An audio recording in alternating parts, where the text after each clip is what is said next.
This is the big giant overview of what I'm attempting to cover in these videos.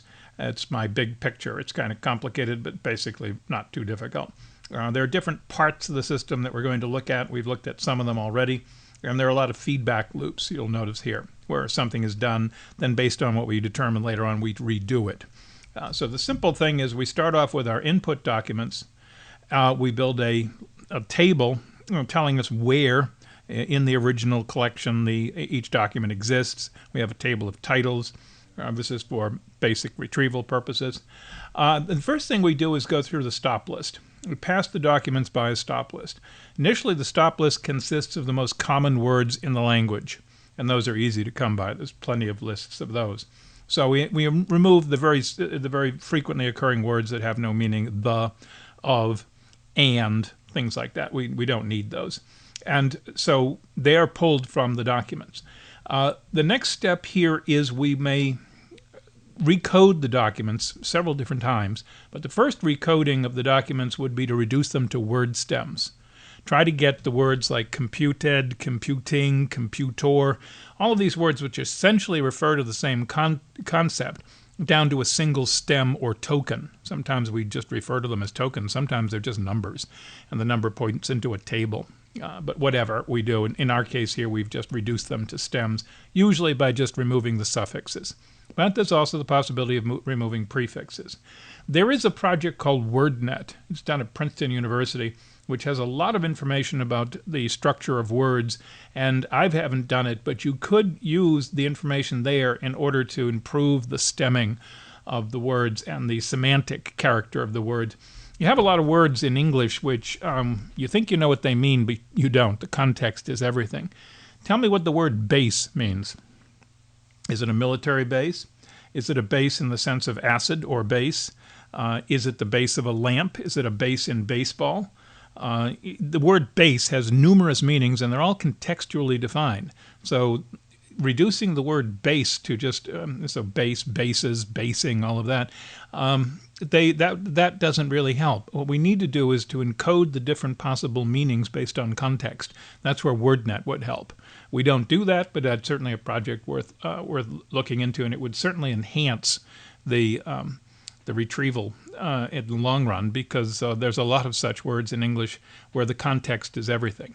All right, so let's say we take the input documents, we reduce them, we remove the stop list words, we reduce them to stems. We'll come back and do other things later. Then the other things mentioned here, like synonym phrases or clusters and so forth, we can do that another time. There's a feedback loops. But after we've passed by the stop list, stemmed the words, we create two things. First of all, it's a dictionary vector, which is for each word that's remaining. Of course, when we stem words, number of words disappear. They all collapse into, like all the different forms of compute collapse into a single word or token. So we'll have a dictionary vector, which is all the words or tokens or terms, whatever we want to use, and the count. Total number of times each one occurs in the collection as a whole. We'll need that later on, but this is just a dictionary vector with total count. Total count of each term in the collection as a whole. We also build the document term matrix. It's relatively simple. Each row is a document. The columns are terms, and the value for a particular document, particular term, is the number of times that term occurs in the document. That's the document term matrix. Now, theoretically, the document term matrix is massive. If you've got, 300,000 documents, which isn't a lot of documents, and you've got a vocabulary that's in, 15, 20,000 words, the medical vocabulary is huge, you potentially have a document term matrix, which is, needless to say, enormous. That's one of the things that is nice about MUMPS, is even though that's theoretically your two-dimensional matrix, in reality it doesn't exist, because any given document has a relatively small number of different important terms. Let's say an average of 10 to 15 terms per document.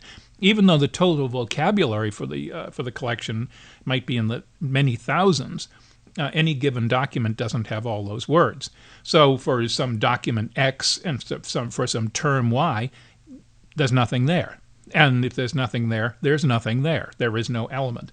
That's a nice thing about MUMPS. Anyway, the document term matrix will also have positional information, the relative position of each term in each document. We will use that later on down here when we create the term matrix, but the proximity data will be inserted at this point. So for each term that's in the matrix that gets put into the matrix, we'll know where it occurred in where its occurrences were in the document. So a given term y might occur 5 times in a document. We'll know where each of them occurred because we go to a third level in the matrix, as you probably saw earlier. All right, when we come after we've done the document term matrix, we want to create the document frequency vector. We need to, first of all, create the document term matrix before we can do this. The document frequency vector tells us how many documents each term occurs in. It's different than the dictionary. Dictionary tells us how many times the term occurs in the collection as a whole. This tells us how many documents it occurs in. So that we need to know where they occur, what the documents are. So the document frequency vector. From there, we would go on to calculate weights. There's many possible weighting systems. There's 2 in my system. One is the inverse document frequency weight, and the other is the discrimination coefficient.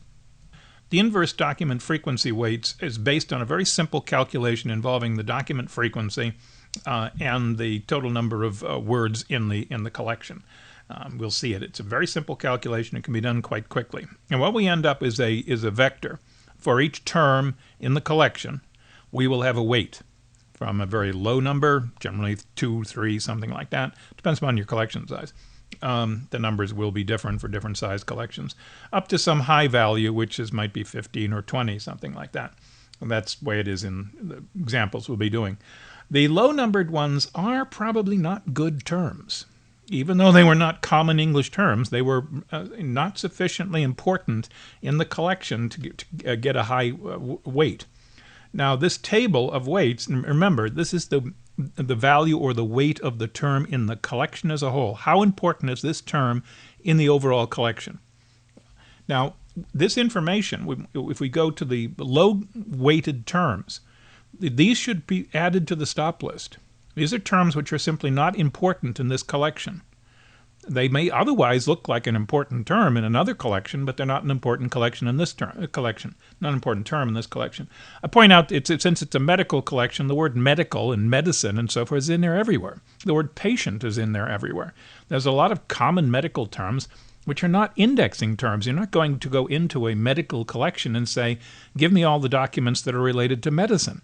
They're all related to medicine. So that's the point. We need to get rid of terms that might be important. If I was looking at some other collection, a collection about computer documents or computer science, and the word medicine showed up, well, that's pretty uncommon in computer work. So it would be an important term, most likely, in a computer collection.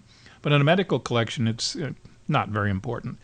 So the low-weighted terms can be added to the stop list, and we feedback. So what do? Well, we go back and do the thing again, removing not only the common words, but now the low-weighted terms. And we come back and this process can be iterative in order to refine the stop list and to minimize the number of terms that we're going to deal with. All right, so we got the inverse document frequency weights. Likewise, we calculate the discrimination coefficient. Discrimination coefficient is another way of weighting words in the collection as a whole. It is a much more complicated calculation. It's much more time-consuming. It is said by some to be more sophisticated. Some might disagree with that. We'll look at it. But also, as a result of discrimination coefficients, words with low discrimination coefficients can also be fed back into the stop list, and we can rinse and repeat, as they say. But either way, we're going to come up with a series of weights, and we're going to use those weights. So depending upon which weighting system we decided, we take the document term matrix, which at this point up here is counts.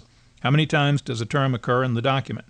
We then take whatever weighting system we're using, we're only going to use one, and we how we do it actually is we take the number of times a word occurs in a document and multiply it times its weight, and that becomes the weight of the term in the document. That's the simplest way of doing it. There are some other ways, but a simple way of doing it is simply take, so if term Y occurs 5 times in a document and its weight is 5, we change the number in the document term matrix to 25. That's its weight. If some other term also has a weight of 5 but only occurs once in the document, its weight in the document is only 5. So the number of times a term occurs times its weight, either weight, discrimination or IDF, becomes the new value in the document term matrix. And we also create, that's the weighted document term matrix. We also create a weighted term document matrix.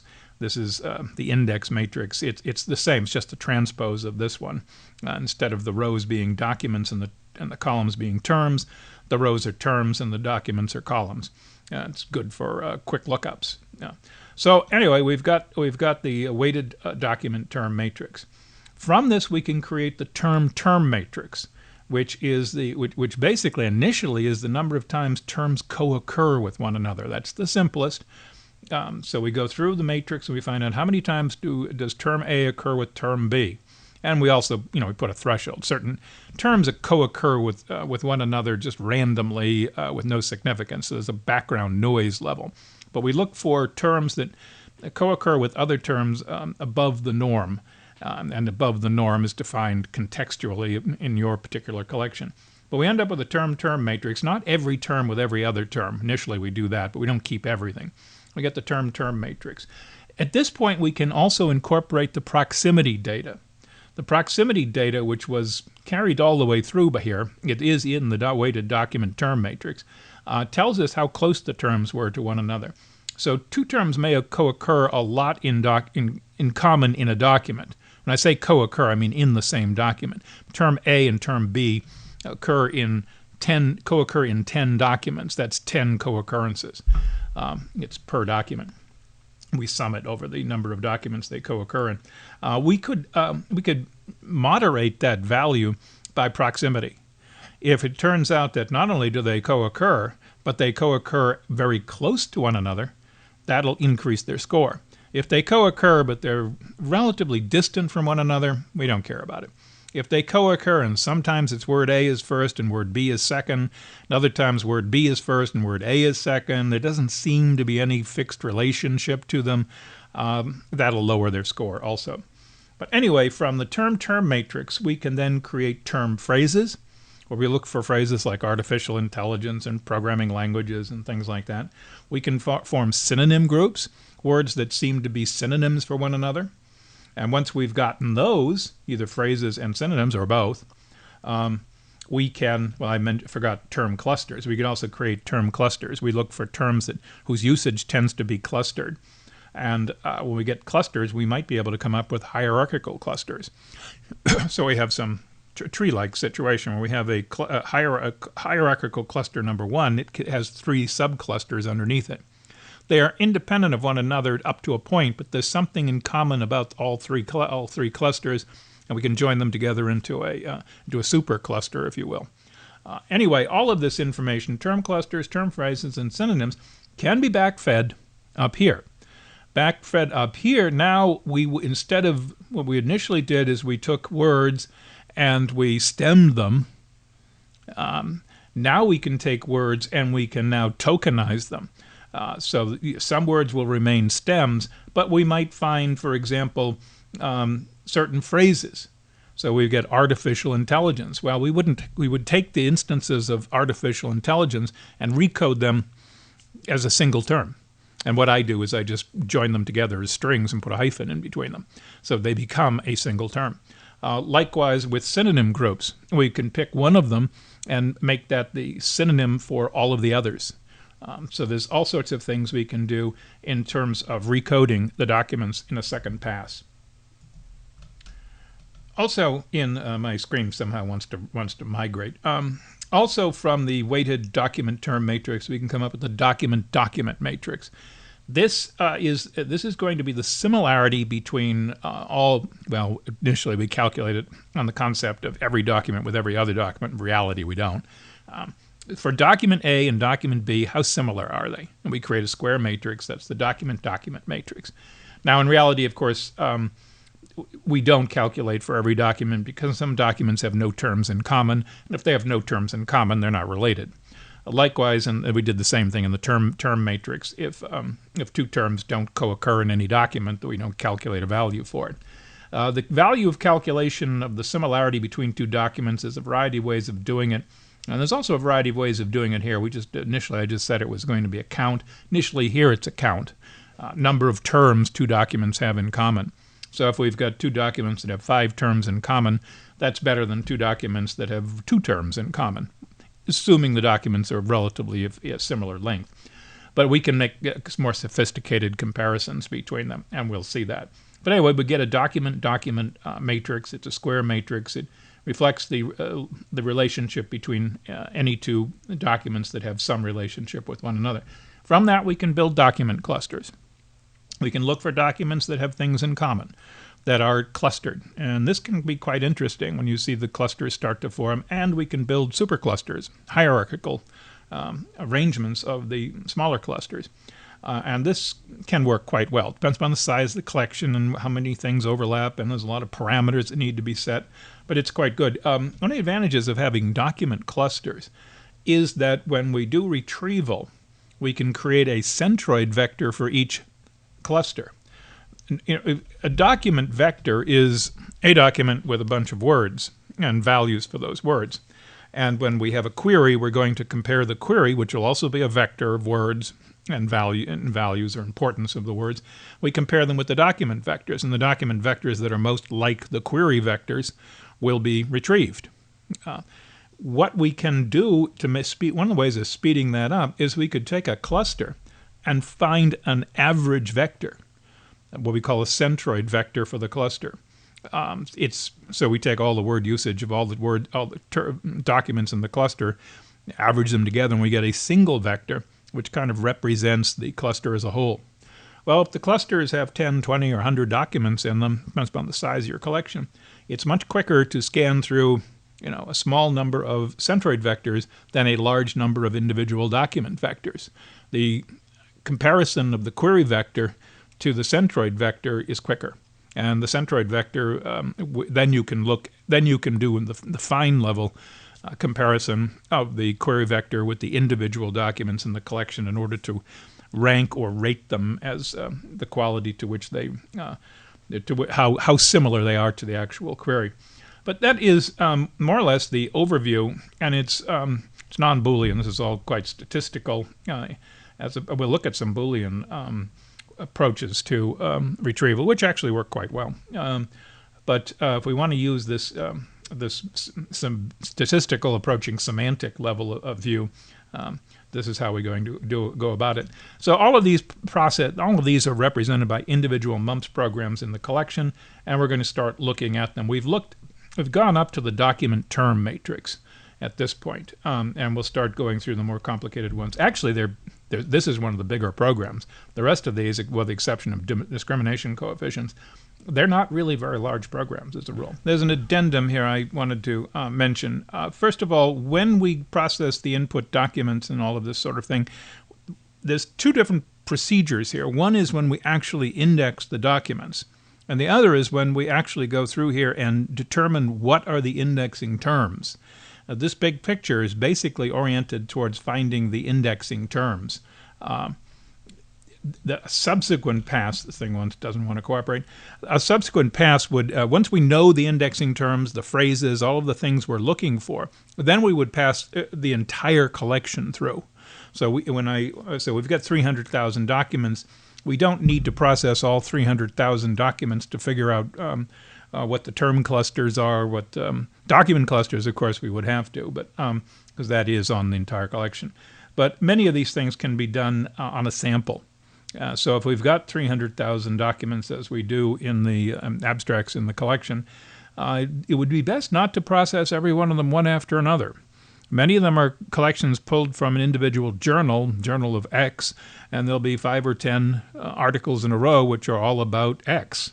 And it would what we would better have is a better sampling. So instead of processing every document, process every 10th document, every 50th document, depending upon your size, to try to get a better overview, a better sample of the entire collection for purposes of determining indexing terms. Once you've got the idea of what you're going to index, what terms are important, what phrases are important, what substitutions and all of that, then you can go through and process the entire collection, and it will take a great deal less time. You won't need to recalculate discriminations. You won't need to recalculate IDF weights. You already know them. You won't need to calculate which terms are associated with one another. You will need to recalculate, of course, which documents are associated with one another, if you really want that, the doc matrix, which can, of course, get quite large. You've got 300,000 by 300,000, even if only a small number of them are connected with one another, it's still going to be a large task. But it doesn't have to be done, but it does have a value. But many of them here can be done separately. The actual indexing of the full collection is a separate process than determining what it is we're going to be indexing, what our meaningful terms are. So we'll leave it at that. In the actual collection, I just process each document one right after another. I don't bother to skip documents, but to get a sample. But that would be one thing you might want to do. It's not hard to do.